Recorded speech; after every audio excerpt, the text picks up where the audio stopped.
కేసీఆర్ గారు ఆయన 9 ఏళ్ల పాలనలో 50,000 ఉద్యోగాలు కూడా నింపలేదు. కానీ మేము వచ్చిన ఈ మొదటి ఏడాదిలోనే 55,000 ఉద్యోగాలు ఇచ్చాం. ఇది కాంగ్రెస్ పార్టీ చేసుకుంటున్నటువంటి క్లెయిమ్. నిజం కదా ఇది?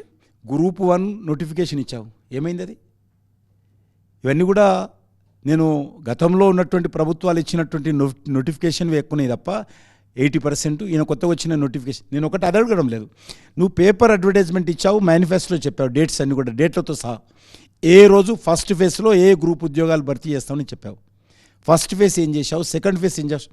సెకండ్ ఫేజ్ కూడా అయిపోయింది కానీ ఇంతవరకు ఉద్యోగాల భర్తీ పూర్తి కాలేదు. ఆయన అశోక్ నగర్లో ఆ రోజు రాహుల్ గాంధీ గారు ఈయన ఇద్దరు వచ్చి ఆ రోజు కోచింగ్ తీసుకుంటున్నటువంటి లైబ్రరీ దగ్గర ఉన్నటువంటి విద్యార్థులతో సమావేశం పెట్టి, నిరుద్యోగులతో సమావేశం పెట్టి అనేక రకాలుగా వాళ్ళకి ఆశలు కల్పించావు. ఈరోజు అదే ఉద్యోగులు అక్కడ ఆందోళన చేస్తుంటే పోలీస్ లాఠీలతో, పోలీస్ నిర్బంధంతో ఈరోజు అదే విద్యార్థులను ఈరోజు అరెస్ట్ చేసి జైళ్ళలో పెడుతున్నారు. ఇది పరిస్థితి. ఏదా మార్పు అనేది? మార్పు దీనికోసమన్నా? దీనికోసం విజయోత్సవాలని అడుగుతా ఉన్నాను.